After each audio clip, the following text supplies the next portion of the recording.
اللہ رب العالمین اپنے مقدس کلام کے اندر ارشاد فرماتا ہے، اور یہ آیہ مقدسہ جو میں نے آپ کے سامنے پڑھی ہے سورہ آل عمران کے اندر موجود ہے۔ اللہ کی خوشنودی کے لیے لوگوں پر اللہ تبارک و تعالیٰ نے بیت اللہ کا حج فرض کیا، اور آگے فرمایا جو صاحب استطاعت ہیں، جو صاحب مال ہیں، ان پر یہ حج فرض کیا گیا۔ اور آخری جو کلام ہے رب کا، رب نے ارشاد فرمایا جو صاحب استطاعت ہو کر بھی حج نہ کرے تو رب فرماتا ہے جو انکار کرے تو اللہ سارے جہانوں سے بے پرواہ ہے۔ چونکہ حج کا مہینہ قریب ہے، اس ماہ کے بعد حج کے مہینے میں شروع ہونا ہے، قربانی کا مہینہ شروع ہونا ہے، تو اس تعلق سے جب ضروری معاملات آپ کے گوش گزار کرنے ہیں، اللہ تعالیٰ ہم سب کو حق بولنے کی، حق سمجھنے کی، اس پر عمل کی توفیق عطا فرمائے۔ اللہ تبارک و تعالیٰ نے بڑی وضاحت کے ساتھ اس آیہ مقدسہ کے اندر ارشاد فرمایا کہ لوگوں پر حج فرض کیا گیا۔ آپ سب جانتے ہیں جہاں نماز فرض ہے، روزہ فرض ہے، زکوٰۃ فرض ہے، اسی طرح اس امت کے لیے ایک اہم ستون اور رکن حج بھی ہے۔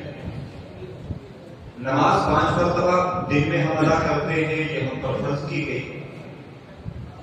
سال میں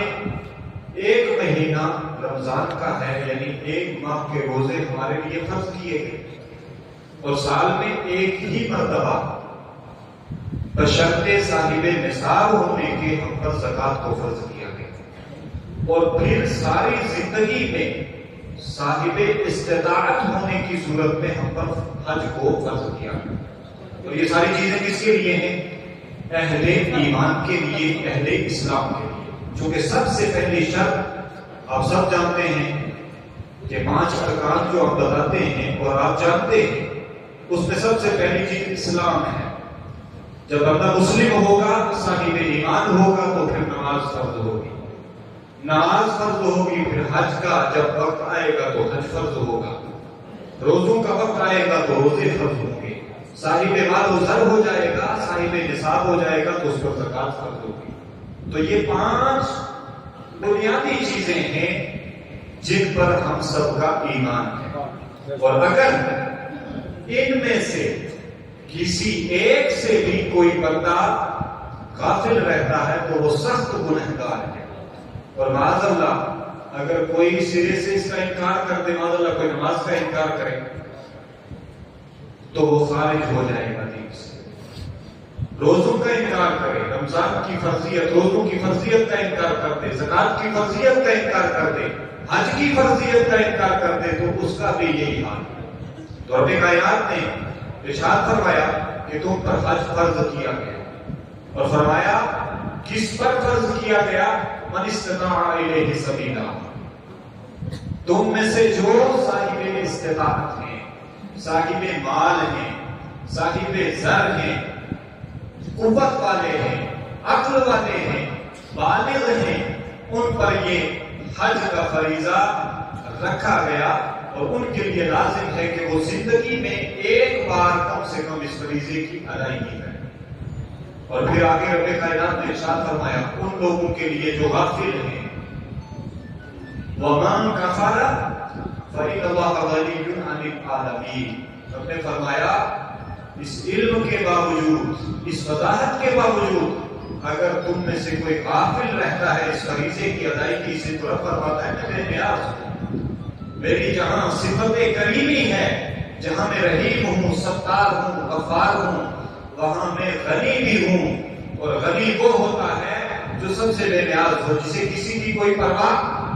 نہ ہو۔ اور پھر جب بندہ غافل ہوتا ہے اللہ کے احکام سے، اس کے حکم سے، اس کی فرمانبرداری سے، تو رب چاہتا ہے تو اس کو مسائل کے اندر مبتلا کر دیتا ہے۔ رب چاہتا ہے تو اس کو ایسی آزمائش اور ایسے مسائل میں ڈال دیتا ہے کہ پھر بندہ چاہتے ہوئے بھی ان مسائل سے بری نہیں ہو سکتا۔ اور حج یہ اللہ کی خوشنودی کا بہت بڑا ذریعہ ہے، یہ بہت بڑا ذریعہ ہے۔ اور مشکوٰۃ شریف کے اندر حضرت سیدنا ابو ہریرہ رضی اللہ تعالیٰ کی ایک روایت ہے جس کا میں مفہوم آپ کے سامنے رکھوں گا۔ بخاری شریف کے اندر بھی یہ روایت ہے، مشکوٰۃ شریف کے اندر بھی یہ روایت ہے، اور مسلم شریف کے اندر بھی یہ روایت موجود ہے۔ سیدنا ابو ہریرہ روایت کرتے ہیں، اللہ کے نبی صلی اللہ تعالی علیہ وسلم نے ارشاد فرمایا، جس نے اللہ کے لیے حج کیا، جس نے اللہ کے لیے حج کیا اور فحش خوری سے وہ محفوظ رہا اور گناہوں سے وہ دور رہا، تو جب وہ حج کر کے واپس لوٹے گا تو اس کا عدل کیا ہوگا، اس کی کیفیت کیا ہوگی؟ اللہ کے نبی نے فرمایا، اس دن جس دن وہ واپس لوٹے گا اس کی مثال ایسی ہوگی جس طرح ابھی اس کی ماں نے اسے جنا ہے، یعنی وہ تمام گناہوں سے پاک و صاف ہو کر کے آئے گا۔ اب یہاں پر تھوڑی سی وضاحت چاہوں گا، وقت نہیں ہے، مختصر سا وقت ہے، بس اسی حدیث پاک کے بعد ایک اور حدیث پاک میں آپ کے گوش گزار کروں گا اور تھوڑی سی وضاحت یہاں پر چاہتا ہوں۔ ہم یہ سمجھتے ہیں کسی بھی عمل کے کرنے کے بعد بہت سارے اعمال ہیں، نماز ہے، روزہ ہے، حج ہے، زکات ہے، صدقات ہے، خیرات ہے،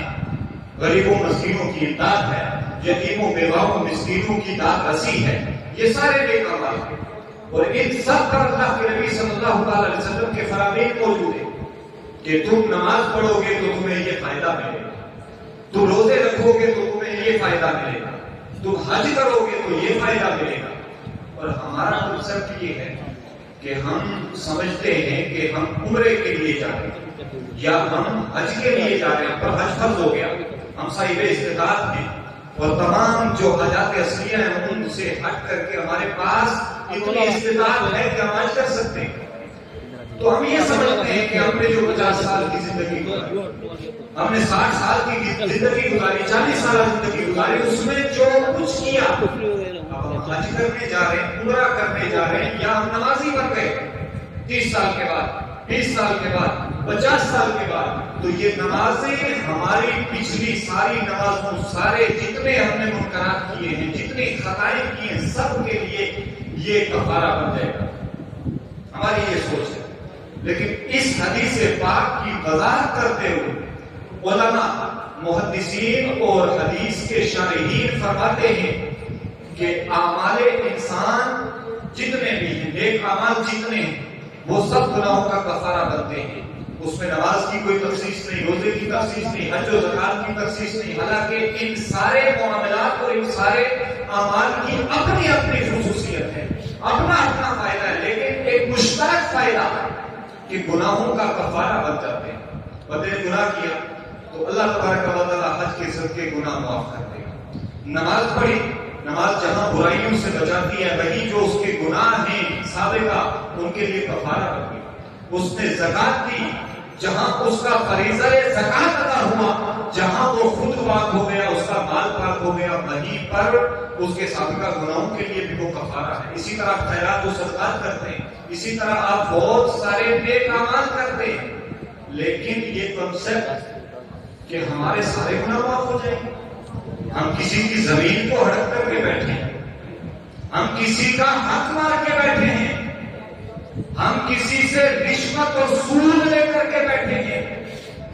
ہم اپنے ماں باپ کے نافرمان ہیں، یہ حقوق العباد کی بات ہو رہی ہے۔ ایک ہے اللہ کے حق، نماز میں غفلت کر لی، روزے میں غفلت کر لی، اللہ چاہے معاف کر دیتا ہے، اور یہ اس کے شان کرم کے مطابق ہے کہ یقیناً وہ غفور رحیم ہے، وہ معاف کر سکتا ہے۔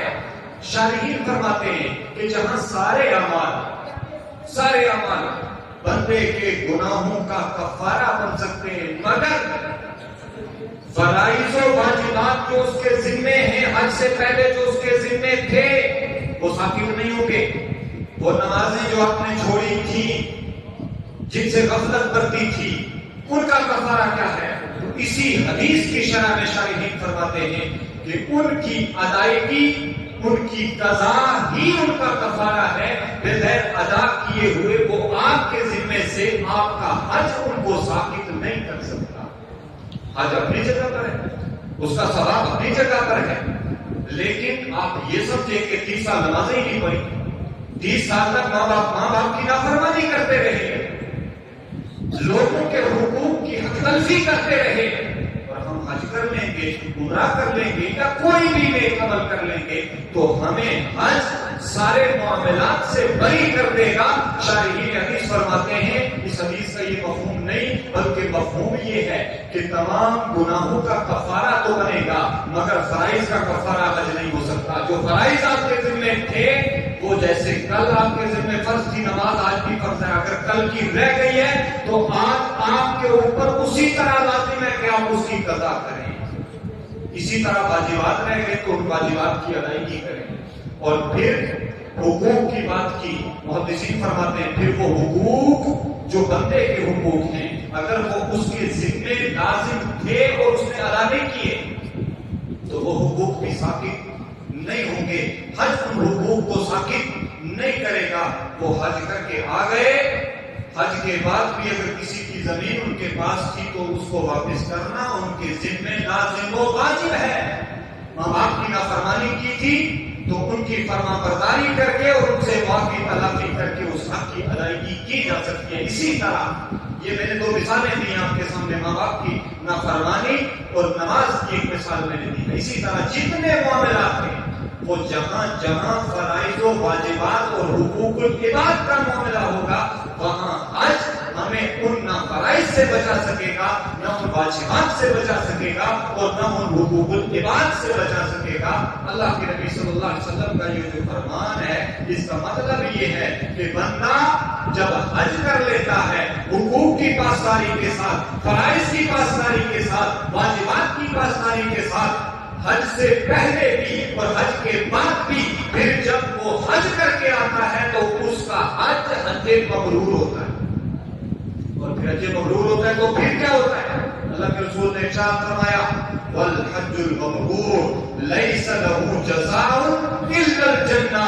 پھر جب بندہ حج مبرور تک پہنچ جاتا ہے، حج کا حق ادا کر لیتا ہے، بندوں کے حقوق ادا کر لیتا ہے، فرائض و واجبات کی پاسداری کر لیتا ہے، حج کر کے لوٹتا ہے، اللہ کے رسول نے ارشاد فرمایا اس کا حج حج مبرور ہے۔ اور حج مبرور کی جزا یہ ہے کہ جب بندہ حج کر کے واپس آئے تو وہ ایسے ہوتا ہے جیسے اس کی ماں نے اسے ابھی جنا ہو، اور اس کی جزا یہ ہے کہ وہ بندہ جنتی ہے اور اس کی جزا جنت ہے۔ یہ مفہوم ہے اس حدیث پاک کا، یہ ہمارا کنسپٹ ہونا چاہیے اور اسی کے مطابق ہمارے سارے اعمال ہونے چاہیے۔ اور یہاں اس حدیث کے اندر اللہ کے رسول صلی اللہ علیہ وسلم نے بڑے واضح طور پر من حج للہ فرمایا، جس نے اللہ کے لیے حج کیا۔ اب یہاں پر ہماری نیت کا بھی بڑا مدار ہوگا، اور ویسے بھی سارے اعمال نیتوں پر ڈیپینڈ کرتے ہیں۔ جو آپ کی نیت ہوگی، آپ نے ایک حدیث پاک کا یہ مفہوم ہے کہ بندہ نماز پڑھتا ہے، اعمال کرتا ہے نا، نیک و صالح اعمال کرتا ہے، کسی نے نماز پڑھی، کسی نے خیرات صدقات وغیرہ جو بھی نیک کام کیا اور اس کی نیت یہ تھی کہ اللہ کے لیے، خالص اللہ کے لیے، بس اللہ کی رضا کے لیے، تو یقیناً وہ عمل مقبول ہوتا ہے۔ اب اس کے دیگر جو لوازمات ہیں وہ اس نے پورے کرنے، لیکن کسی بندے کی نیت یہ ہے کہ میں نماز پڑھوں، یہ بندہ مجھے دیکھ رہا ہے، یہ مجھے دیکھ کر کے نمازی سمجھ لے، تو کل قیامت کے دن جب وہ بندہ حاضر ہوگا اور وہ عرض کرے گا مولا میں تو نمازی تھا، وہ نماز حاضر ہوگی، رب فرمائے گا تیری جو نیت تھی، تیری نیت کا صلہ تجھے دنیا میں دیا جا چکا، تو چاہتا تھا لوگ مجھے شہید کہیں اس لیے تو نے اپنی گردن کٹوا دی، تجھے تو شہید کہلوا دیا، تجھے قاری قرآن کہلوا دیا، عالم دین کہلا دیا، فاضل عالم محقق مدقق، جو تو چاہتا تھا وہ تجھے کہلوایا، سخی کہلوایا، سب کچھ جو تیری نیت تھی اس کا صلہ تجھے مل چکا، تو نے نماز پڑھی تھی تو نمازی ہو جائے، لوگ نمازی کے وہ بھی تجھے کہلا دیا، اب تیری اس نماز اور تیرے اس نیک عمل کا میری بارگاہ میں کوئی ثواب نہیں۔